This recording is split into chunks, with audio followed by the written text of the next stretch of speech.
Hello everyone, welcome back. आशा करता हूँ आप सभी लोग काफ़ी अच्छे से होंगे और अपना ध्यान काफ़ी अच्छे से रख रहे होंगे। तो बिना किसी देरी के अपना एडिटोरियल स्टार्ट करते हैं। सबसे पहले एडिटोरियल जो है वो उस पर एक नज़र डाल लेते हैं, उसका वो एक ओवरव्यू ले लेते हैं। इस एडिटोरियल में बेसिकली बताया गया है कि जो रेवेन्यू सिस्टम है बाहर की यूनिवर्सिटीज़ का, यानी कि बेसिकली यूएस को फोकस लेके बात की गई है। तो यूएस बेस्ड जो यूनिवर्सिटीज़ हैं जैसे हार्वर्ड, एमआईटी, और उनका क्या है कि उनका सबसे ज़्यादा जो रेवेन्यू कलेक्ट होता है वो इंटरनेशनल स्टूडेंट से ही होता है। क्योंकि इंटरनेशनल स्टूडेंट से वो जो फी है, ट्यूशन फी वगैरह, बाकी की जो फीसेस वगैरह रहती हैं वो बहुत ज़्यादा चार्ज करते हैं। और होता क्या है, इंटरनेशनल स्टूडेंट जब अदर कंट्री में जाते हैं तो वहाँ से उनका रेवेन्यू ऐसे भी बढ़ता है एक तरीके से। वहाँ पे जाएंगे, हॉस्टल फीस वगैरह होंगी, कमोडिटीज़ खरीदेंगे तो उसका भी अलग चार्जेस वगैरह लगता है। तो बेसिकली इनडायरेक्टली एक इकोनॉमी में वो बहुत ज़्यादा पोर्शन शेयर करते हैं इंटरनेशनल स्टूडेंट्स। अभी रिसेंट में क्या हुआ, US immigration custom enforcement department यानी कि आईसीई ने नए रूल लेके आ गया है। जो ऑनलाइन क्लासेस वगैरह में एनरोल्ड हैं स्टूडेंट्स, उनको डिपोर्ट किया जाएगा। यानी कि जो इंटरनेशनल स्टूडेंट्स वहां पर हैं, उनका अगर कोर्स ऑनलाइन है, फुल्ली ऑनलाइन हो गया है, तो उनको डिपोर्ट किया जाएगा। इस तरीके से करीब 80% के करीब इंटरनेशनल स्टूडेंट्स जो हैं वो अकाउंट करते हैं एशिया से, यानी कि इंडिया और चाइना से बहुत ज़्यादा तादाद में बाहर की इंटरनेशनल स्टूडेंट यूनिवर्सिटीज़ में एशिया के स्टूडेंट्स हैं जो वहाँ की इकोनॉमी बहुत ज़्यादा एक सपोर्ट देते हैं। अब उनके 80% जो एशिया बेस्ड इंटरनेशनल स्टूडेंट्स हैं उनके ऊपर बहुत ज़्यादा दिक्कत आ गई है। तो इसे एक टर्म ऑयल यानी कि बहुत ज़्यादा बड़ी दिक्कत बताया गया है।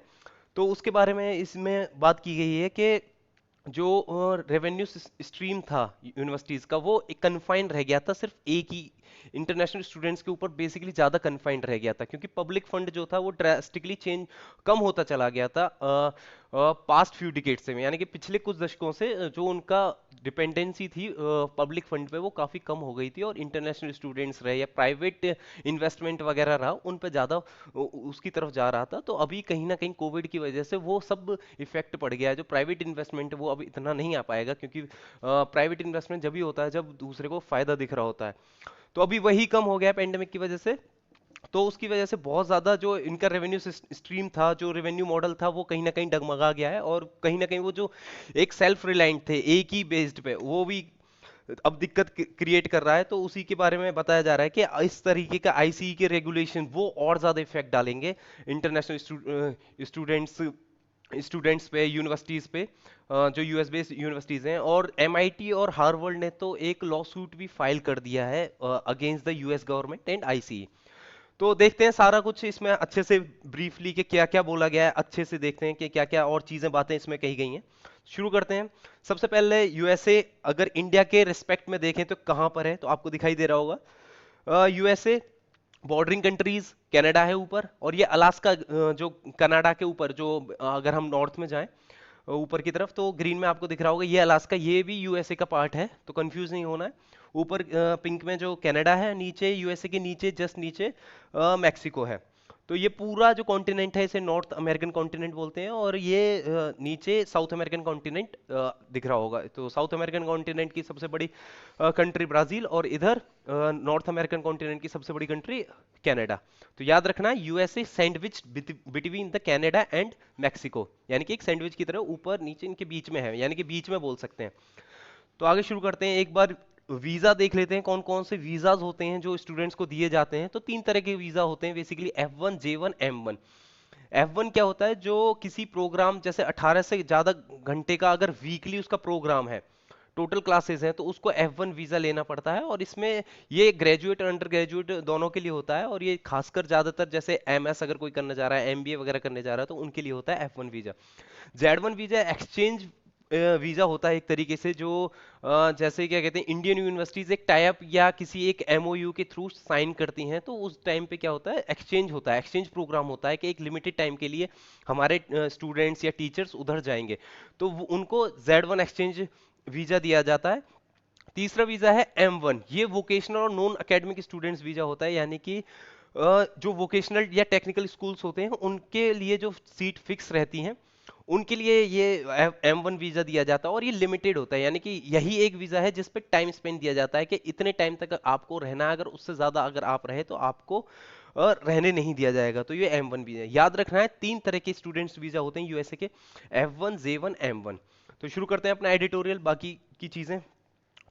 तो अभी रिसेंटली यूएस के इमिग्रेशन एंड कस्टम एनफोर्समेंट ने एक रेगुलेशन पास किया है, जिसमें जो कि यूएसए स्टूडेंट्स वीजा से रिलेटेड था। उसमें ये था कि जो भी वहाँ पे जिनका प्रोग्राम फुल्ली ऑनलाइन प्रोग्राम है, और उनको क्या कहते हैं, अगर वो क्लासेस नहीं जा रहे हैं एक दिन के लिए भी, अगर फिजिकली वहाँ प्रेजेंट नहीं होना है, तो उन्हें क्या कहते हैं, उनकी एंट्री बैन कर दी जाएगी कंट्री में, तो उन्हें वापस भेजा जाएगा।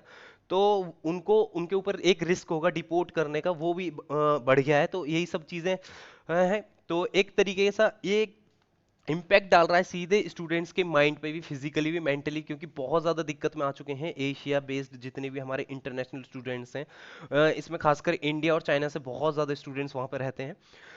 तो अभी क्या है कि यूनिवर्सिटीज़ का जो फाइनेंसेस है उस पर भी बहुत ज़्यादा इफेक्ट पड़ने वाला है, क्योंकि ये बहुत ज़्यादा इम्पैक्ट दिखाएगा इस तरीके का। क्योंकि पिछले कुछ दशकों से जो पब्लिक फंड था वो विड्रॉल होता जा रहा था। वो विड्रॉल इसलिए होता जा रहा था क्योंकि जो इनका रेवेन्यू था बेसिकली वो ज़्यादातर जो इनकी हाई इनकम थी वो बेसिकली इनको मिलती थी इंटरनेशनल स्टूडेंट से, जो कि क्या कहते हैं, in form of public fund, यानी कि private fund, sorry private fund, या लोन वगैरह लेते थे।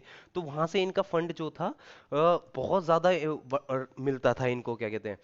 तो अभी इसलिए क्या होता था, पब्लिक फंड जो मतलब बेसिकली जो फेडरल स्टेट को जितना खर्च करना होता था यूनिवर्सिटीज के ऊपर, वो उतना करती नहीं थी। तो उसकी वजह से वहां पे जो डिपेंडेंसी थी फेडरल के ऊपर वो कम होती जा रही थी, और बेसिकली जो इनका रेवेन्यू था वो बेसिकली सारा कुछ इंटरनेशनल स्टूडेंट्स से ही आ रहा था। क्योंकि इंटरनेशनल स्टूडेंट से कैसे आता था, एक तो लोन की फॉर्म में आता था, और जब वो वहां पर रहते थे तो जो ट्यूशन फीस वगैरह चार्ज की जाती थी वो कुछ ज्यादा हाई रहती थी, हॉस्टल फीसेस वगैरह रहती थी, या अदर कॉमोडिटीज वगैरह रहती थी, या और दूसरा जो प्राइवेट फंडिंग होती थी वो काफ़ी ज़्यादा मिलती थी।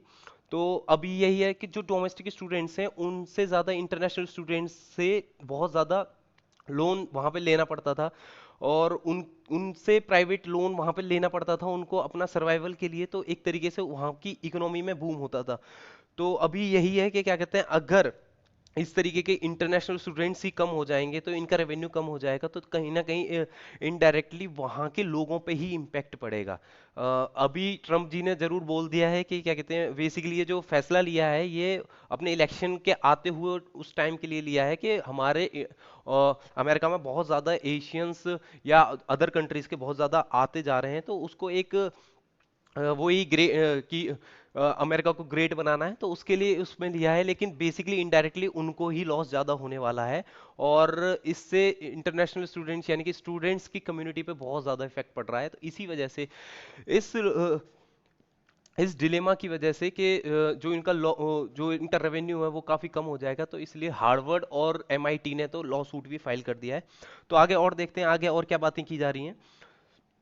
तो आगे यही है, इंटरनेशनल स्टूडेंट्स का करीब 44.7 बिलियन डॉलर 2080 में यूएस इकोनॉमी को करीब इतना कंट्रीब्यूट किया था, including tuition, housing and other private consumption. Other private consumption basically अगर वहाँ रहेगा उसे खाने की चीज़ें भी होंगी, बहुत सारी अदर एक्टिविटीज़ के लिए भी वहाँ पार्टिसिपेट करेगा बच्चा। तो मतलब इनडायरेक्टली करीब 44.7 बिलियन डॉलर जो 2080 में यूएस इकोनॉमी को इंटरनेशनल स्टूडेंट्स ने कंट्रीब्यूट किया था।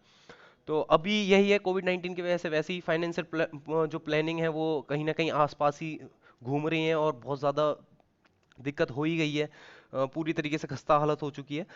तो अभी इस तरीके के जो रिसेंट सिनेरियो में वीज़ा का आना, और इससे पहले क्या है कोविड 19 की वजह से वैसे भी इंटरनेशनल ट्रैवल पे बहुत ज़्यादा अच्छा खासा फर्क पड़ा था। और तो आने वाले टाइम में जो एग्जिस्टिंग स्टूडेंट्स हैं या जो नए आते हैं उन वो भी कहीं ना कहीं कम हो जाएंगे। तो उसकी वजह से इनडायरेक्टली यूनिवर्सिटीज को बहुत ज़्यादा कुछ फेस करना पड़ेगा in terms of revenue also, और in terms of students also, क्योंकि वहाँ की सीट फुल ही नहीं हो पाएंगी। तो इस वजह से एक तो कोविड 19 ऊपर से इस तरीके के अगर रूल्स वगैरह रेगुलेशंस वगैरह लेके आए, तो ये कहीं ना कहीं कॉलेज के लिए एक्सपीरियंस के लिए बहुत ज़्यादा आगे ये दिक्कतें क्रिएट करने वाले हैं। तो यही है कि क्या कहते हैं, यूनिवर्सिटीज अपने आप को अनसर्टेन पोजीशन पे देख रही हैं अभी इस टाइम पे, और कुछ लिमिटेड सॉल्यूशन इनके यही हैं कि क्या कहते हैं, ये जो इनका ट्यूशन रेवेन्यू है, जो जहाँ से ट्यूशन फी वगैरह ये लेते हैं, तो उनको ये बढ़ाना पड़ेगा। और जो इनका जो फंड होता है जहाँ से ये रिलीफ लेते थे, मतलब इमरजेंसी फंड्स वगैरह रहता है, जैसे CARES act, corona virus aid relief and economic security act, ये भी काफ़ी कम होता जा रहा है। यूनिवर्सिटीज़ को इतना ज़्यादा ध्यान उस फंड से दिया ही नहीं जा रहा है। और जो प्राइवेट रिसर्च ग्रांट्स होते थे, कहीं ना कहीं जो पोटेंशियल सोर्स थे, वो भी डिमिनिश हो गए पेंडेमिक की वजह से, कि कहीं भी कोई भी प्राइवेट रिसर्च ग्रांट दे ही नहीं रहा है। और यूनिवर्सिटीज क्या होता था, एंडोमेंट्स लेती थी। जो एंडोमेंट्स बेसिकली होते हैं large sums of money that are invested and then use as an income source. यानी कि एक काफी बड़ा अमाउंट इन्वेस्ट कर दिया जाता था, फिर उसको एज ए इनकम सोर्स देखा जाता था। तो अभी ये है कि मार्केट वैसे ही फ्लक्चुएट हुए पड़े हैं, इतना इम्पैक्ट हो चुका है, तो इंडोमेंट्स जो इन्वेस्टमेंट आता था वो कहीं ना कहीं वो भी बहुत ज्यादा कम हो चुका है।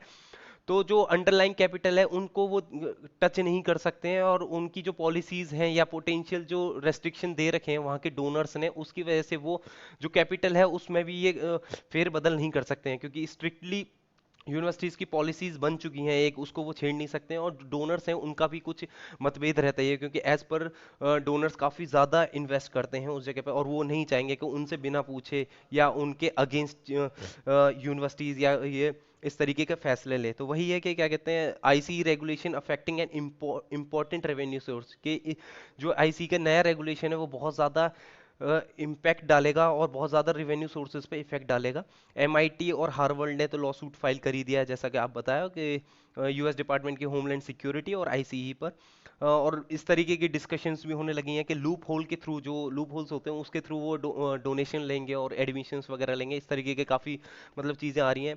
एक और सबसे ज़्यादा इकोनॉमिक प्रेशर जो फील करेंगे वो जो मिडिल स्कूल्स होते हैं या जो छोटे स्कूल्स होते हैं, स्मॉलर स्कूल्स होते हैं, उनको कहीं ना कहीं बहुत ज़्यादा सफ़र करना पड़ेगा, क्योंकि पब्लिक फंड बेसिकली वहाँ पे बहुत ज़्यादा विड्रॉल हो चुका था इन पास्ट फ्यू डिकेड्स। काफ़ी दशकों से पब्लिक फंड दिया ही नहीं जाता था, क्योंकि ऑप्टिमम फंड जब कहीं और से आने लगे तो ऑब्वियस ही बात है पब्लिक फंड की ज़रूरत ही क्या पड़ती थी। बट अब यही देखें आगे क्या, अगर देखें going forward, there is a need for US universities to reflect on the vulnerabilities created by a system. कितने वनरेबल ये रेगुलेशंस वगैरह रह सकते हैं, इसके ऊपर यूनिवर्सिटीज को पहले एनालिसिस करना चाहिए और उसको रिफ्लेक्ट करना चाहिए, यानी कि एक रिफ्लेक्स एक्शन उन्हें देना चाहिए। ये नहीं कि चलो ठीक है ये कर दिया तो कुछ अपना एक्शन ही नहीं दें, लेकिन उन्हें इसके अगेंस्ट चीज़ें कुछ कहनी चाहिए या बोलनी चाहिए, उसे करना चाहिए। तो बस यही है कि इस तरीके का रेवेन्यू स्ट्रीम पे रिलाय हो जाना ये भी कहीं ना कहीं गलत है। प्राइवेटाइजेशन की तरफ बढ़ना ये भी कहीं ना कहीं गलत है। पब्लिक फंड के ऊपर थोड़ा मतलब फेडरल स्टेट्स जो भी हैं या इंडिया में भी अगर बात करें तो स्टेट्स को उनकी मदद करते रहना चाहिए। एक डिफाइंड फंड, एक लिमिटेड फंड, यानी कि कुछ ना कुछ सम तो स्टेट्स को प्रोवाइड कराना चाहिए यूनिवर्सिटीज़ के लिए, जिससे उनका वो चलता रहे, क्योंकि इस तरह की दिक्कतें कभी भी आ सकती हैं। तो यही है, अब लास्ट में यही है कि फुल जो फॉल सेमेस्टर है, मतलब ये रिमेनिंग है, ये एक एम्बिगियस, यानी कि एक दुविधा में क्लियर ही नहीं है क्या ये कि क्या चीज़ें होंगी इस टाइम के सेमेस्टर में और आगे वाले टाइम में। तो दैट्स ऑल। आर बाकी ये वीज़ा की इसमें अभी एक और एडिटोरियल रहा है, वो बेसिकली मैंने इसलिए नहीं लिया क्योंकि वो भी कहीं ना कहीं इससे मिलता जुलता था वीज़ा से रिलेटेड। तो मेरे को कुछ मतलब लगा नहीं था कि साथ में क्या कहते हैं एक और वीज़ा के ऊपर बताया जाए। उसमें बेसिकली यही चीज़ें बताई गई हैं कि वीज़ा कैसे इफेक्ट डालेगा ये इस तरीके का इकोनॉमी पे। H1B वीज़ा के ऊपर इश्यूज पहले ही रहते थे, इसमें ये रहता था जो वहाँ पे H1 के ऊपर डिपेंडेंट्स जो रहते हैं, L1 वीज़ा वगैरह, उनको वीज़ा नहीं दिया जाएगा। तो उस पर काफ़ी ज़्यादा इफेक्ट डाल रहे थे पहले रेगुलेशन। अभी इंटरनेशनल स्टूडेंट्स, यानी कि पहले वर्किंग प्रोफेशनल्स ही इससे जूझ रहे थे, अभी इंटरनेशनल स्टूडेंट्स भी इस तरीके की चीज़ें होती जा रही हैं। एक क्राइसिस क्रिएट किया जा रहा है ट्रम्प के द्वारा। बेसिकली वो बस ये देख रहे हैं कि इलेक्शन है तो आने वाले टाइम में कहीं ना कहीं ये चीज़ उनके फेवर में आएंगी, लेकिन इस तरीके से लगता नहीं कि ये चीज़ फेवर में रहेंगी, क्योंकि जो वहाँ की इकोनॉमी में करीब अभी बताया जैसे 80% एशिया ही इन्वॉल्व है इंटरनेशनल स्टूडेंट्स में। तो अगर 80% स्टूडेंट्स वहाँ रहेंगे ही नहीं तो वहाँ की इकोनॉमी कहाँ से, मतलब जो $44.7 बिलियन जो कंट्रीब्यूट करते थे वो कहाँ इतने कर पाएंगे। तो और वर्किंग प्रोफेशनल्स भी अगर कम हो जाएंगे तो वहाँ का जो मैन पावर है, जो मैन फोर्स है, वो अच्छी अच्छी कंपनीज में जैसे हमारे इंडियन सीईओ वगैरह हैं, तो उनको ये अगर दिक्कत आएगी तो वहाँ वो क्यों रहेंगे। तो कहीं ना कहीं उनके लिए भी एक दिक्कत आएगी आने वाले टाइम में, और लोग ये चीज़ समझ भी रहे हैं, इसलिए वो वहाँ पे क्या कहते हैं धीरे धीरे प्रोटेस्ट स्टार्ट भी होता है, कभी कभी कुछ प्रोटेस्ट होता है, कभी कोई आवाज़ उठाता है, तो इस तरीके की चीज़ें वहाँ हो रही हैं। तो बेसिकली उस एडिटोरियल में यही सब चीजें बताई गई हैं कि इस तरीके का कोई मतलब इफेक्ट उससे कुछ ज्यादा हासिल नहीं होगा इस तरीके के रूल्स एंड रेगुलेशंस लेके आने से। नेक्स्ट हम अपना एडिटोरियल पे जाते हैं, जो बेसिकली बात करता है कि जो सीबीएसई ने अभी रिसेंटली जो सर्कुलर निकाला है कि सिलेबस जो 2020 और 21 का जो सेमेस्टर है, एकेडमिक ईयर है, उसके लिए 30% के करीब हमारा वो सिलेबस घटा दिया गया है। तो उसके बाद बात ये हो रही है कि ये इनविजिबल लोड है, और जो डिलीट किया है सिलेबस वो कोई मतलब नहीं बनता उसका डिलीट करने का, क्यों जिस तरीके से वो डिलीट किए गए हैं वो भी कोई एक होलिस्टिक वे में नहीं है। इससे क्या है, जो होलिस्टिक जो अप्रोच बच्चा करता है जिसके लिए क्रिटिकल थिंकिंग उसमें जनरेट होती है, कहीं ना कहीं उस पर इफेक्ट पड़ेगा। तो वही चीजें बात की जा रही हैं कि सीबीएसई जो है वॉयलेट कर रहा है एक होलिस्टिक नेचर जो प्लान्ड करिकुलम सीबीएसई फॉलो करता था। और अगर सीबीएसई के बारे में बात करें तो सीबीएसई का एब्रिविएशन सीबीएसई यानी कि central board of secondary education का एब्रिविएशन सीबीएसई है। फॉर्म किया गया था इसे 1962 में। 57 ईयर्स पुराना है। हेडक्वार्टर न्यू दिल्ली में। इसके 10 रीजनल ऑफिसेज हैं। ये आपके लिए वर्क है कि 10 रीजनल ऑफिसेज पूरे इंडिया में कहाँ कहाँ हैं। ऑफिशियल लैंग्वेज हिंदी इंग्लिश है। चेयरपर्सन है मनोज आहूजा जो कि आईएएस है। और पेरेंट ऑर्गेनाइजेशन जिसके अंडर ये आता है वो है एमएचआरडी यानी कि ministry of human resource development. तो शुरू करते हैं अपना एडिटोरियल। बात करें central board of secondary education, उसने अनाउंस किया रिडक्शन इन करिकुलम, यानी कि 2020-21 के लिए 9 से लेकर 12 तक का सिलेबस काफ़ी कम कर दिया गया। ये इसलिए किया है क्योंकि जो पेंडेमिक के टाइम पे जो नंबर ऑफ क्लास आवर्स होंगे यानी कि वो रिड्यूस करने के लिए इस तरीके का फैसला लिया है। और सर्कुलर जो है वो बता भी रहा है कि ये जो फाइनल किया गया है ये रिस्पेक्टिव कोर्स कमेटी के द्वारा अप्रूव किया गया है, यानी कि करिकुलर कमेटी और governing body of the board उन्होंने ही ये फैसला लिया है। तो उनको उनकी जो जो भी क्या कहते हैं सजेशंस थे उसके ऊपर फाइनलाइज किया गया है ये जो भी कोर्स जो कोर्स कमेटी ने जो सजेशन दिए उसके बाद ही ये चीज़ें फैसला लिया गया है। बट बात यही है कि ये दो पर्सपेक्टिव में फॉल्टी है सिलेबस के। एक तो जो बेसिक साइंस है उससे काफ़ी दूर हो जाएगा। बेसिकली ये जो एडिटोरियल है साइंस के ऊपर ज़्यादा फोकस करके बात कर रहा है कि जो साइंस है उसमें काफ़ी ज़्यादा इन्होंने चीज़ें चेंज कर दी हैं, बहुत ज़्यादा जो बेसिक टॉपिक हैं वो रिमूव कर दिए हैं। तो बात वही कर रहा है कि जो बेसिक साइंस है एक तो उस पर्सपेक्टिव में एक फॉल्टी है ये, और दूसरा क्रिटिकल रीजनिंग और थिंकिंग जो प्रोड्यूस करता है बेसिक साइंस या बेसिक टॉपिक्स जो क्रिटिकल रीजनिंग और थिंकिंग बच्चे में डेवलप करते हैं वो कहीं ना कहीं वो भी दूर हो जाएंगे। तो एक दो दो पर्सपेक्टिव से अगर देखा जाए तो इस तरीके से फॉल्ट ही है ये। इसमें बेसिक टॉपिक्स जो हैं वो रिमूव किए गए हैं। जो बेसिक टॉपिक्स हैं जैसे कि Newton's law, motion along a straight line और basic concept of heat wave, ये रिमूव कर दिए गए हैं। और बट इसके जो करस्पॉन्डिंग जो टॉपिक हैं जो इससे के ही बाद मतलब इनके हायर बोल सकते हैं, हायर जो कि इनके ऊपर डिपेंडेंट हैं वो रहने दिए हैं। जैसे कि क्या कहते हैं, अगर देखा जाए कि पावर एंड एनर्जी को रहने दिया है जो कि कंसेप्ट न्यूटन लॉ के ऊपर वर्क करता है। Motion in a plane which expands on linear motion, जो लीनियर मोशन पर वर्क करता है। काइनेटिक थ्योरी ऑफ गैसेस जो कि हीट के ऊपर बेस्ड है। तो ये सारी चीजें रहने दी हैं और बाकी की चीजें हटा दी गई हैं। तो बताया जा रहा है कि कहीं ना कहीं जो है टीचर्स को वो पढ़ाना ही पड़ेगा। इससे कुछ फायदा हुआ नहीं है कि 30% सिलेबस कम हुआ, टीचर्स को तो फिर भी पढ़ाना पड़ रहा है। तो एक तरीके से ये इनविजिबल बर्डन है टीचर्स के ऊपर। और बाकी ये है कि अगर टीचर नहीं पढ़ाएगा तो ये जो रहने दिए हैं जो बाकी के जो करस्पॉन्डिंग टॉपिक्स हैं तो वो बच्चे को समझ ही नहीं आएंगे, कंसेप्ट क्लियर नहीं होगा। और सर्कुलर ने खास लिखा भी है कि the heads of school and teachers वो इंश्योर करें कि ये टॉपिक्स उन्हें पढ़ाए जाएं, उनको बताए जाएं, जिससे क्या कहते हैं जो कनेक्टेड टॉपिक्स हैं, डिफरेंट टॉपिक्स से रिलेटेड जो कनेक्टेड टॉपिक्स हैं उनके बारे में चीज़ें पता हो। बट ये भी कहा गया है कि उनको असेस नहीं किया जाएगा, इंटरनल असेसमेंट नहीं होगा उनके जो भी बोर्ड एग्जाम वगैरह होंगे उस पे। तो ये टॉपिक उसका पार्ट नहीं होंगे जो इंटरनल असेसमेंट होगा और ईयर एंड बोर्ड एग्जाम्स जो भी होंगे। तो जो रिसेंट का जो रिजल्टेंट सिलेबस है वो एक तरीके से दो तरीके से डैमेज कर रहा है चीज़ों को। एक तो पहला यही कि डिलीशन जो है, जो डिलीट किया गया सिलेबस, ये कहीं ना कहीं इनविजिबल बर्डन डाल रहा है टीचर्स के ऊपर, क्योंकि डिलीट तो कर दिया लेकिन टीचर्स के लिए तो कुछ फायदा ही नहीं होना है, तो फिर भी पढ़ाना पड़ेगा। और दूसरा इस तरीके से कि जो स्टूडेंट्स को एग्जाम ही नहीं देना पड़ेगा तो फिर वो उसको किस तरीके से वो मतलब इतना ज्यादा ध्यान देगा ही नहीं, वो फोकस्ड ही नहीं रहेगा, वो इतना ज्यादा ध्यान देगा ही नहीं उन टॉपिक्स पे। वो ये सोचेगा जब ये एग्जाम में आना ही नहीं तो पढ़ के फायदा क्या। तो जो एक लर्निंग कैपेसिटी है, जो क्रिटिकल थिंकिंग है, वो कहीं कहीं ना कहीं जनरेट ही नहीं होगी। इससे बेटर था कि फंडामेंटल्स को रहने देते, फंडामेंटल्स को रहने देते हो, जो हायर टॉपिक्स हैं, जो हायर एप्लीकेशंस के जो उसके ऊपर अप्लाइड थे, उनको हटा देना चाहिए था। इस तरीके का एक सजेशन दिया जा रहा है। बट सीबीएसई क्या है, वो अलग ही डायरेक्शन में जा रही है, एक अलग ही पता नहीं कौन से उसमें है। और ये सिर्फ एक फिजिक्स के साथ ही नहीं है, बायोलॉजी के साथ अगर देखा जाए, बायोलॉजी में क्या किया है, जो हाई लेवल टॉपिक्स हैं, जो बहुत ज़्यादा एक डे टू लाइफ के लिए भी ज़रूरी रह जाते हैं, जैसे कि इकोलॉजी, इन्वायरमेंटल इश्यूज, इवोल्यूशन, इनको हटा दिया गया है। ये क्या है, ये जो टॉपिक्स हैं, ये daily to daily life connected वाले टॉपिक्स हैं। इससे क्या है, बच्चा जो चीजें सामने प्रिवेल हो रही हैं, वो अच्छे से अगर उनको मेमोराइज करना चाहता है, तो वो डेली टू डेली लाइफ में आराम से देख सकता है इन हाई टॉपिक्स को। लेकिन इनको हटा दिया गया है। और पता नहीं क्यों ऐसे टाइम पे जहाँ पे पेंडेमिक इतना ज्यादा फैला हुआ है, ऐसे टाइम पे ये इन्वायरमेंट और इकोलॉजी और इवैल्यूएशन वाले जैसे चैप्टर हटा दिए गए हैं, जो कहीं ना कहीं बहुत ज्यादा मददगार हैं। और अगर ऑब्जर्वेशंस आईएसईबी की देखी जाए, यानी कि Indian society of evolutionary biologist, उनका कहना है कि ये हाईलाइट करता है जो कंसिक्वेंसेस जनरेट होंगे इस तरीके के इवैल्यूएशन को नेग्लेक्ट करना है। जो इवैल्यूएशन या इकोलॉजी या स्कूल में जितने भी ये इस तरीके के प्रोग्राम्स या सिलेबस था या टॉपिक्स थे, उनको अगर नेग्लेक्ट करना, ये एक हाई बहुत ज़्यादा एक कंसिक्वेंसेस क्रिएट कर देगा। क्योंकि इनको अगर समझना है, इनको